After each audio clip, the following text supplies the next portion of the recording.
Well, obviously, the entire world was infected by this pandemic, as we heard from the panel.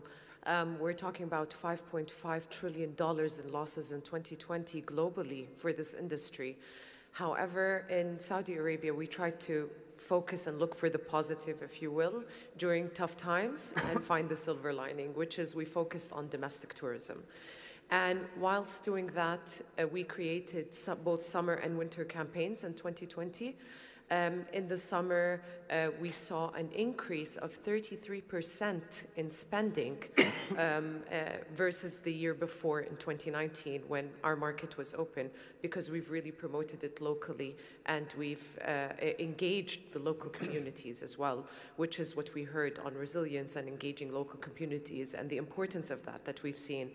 We're talking about 13.9 billion riyals in spend just in the summer of 2020.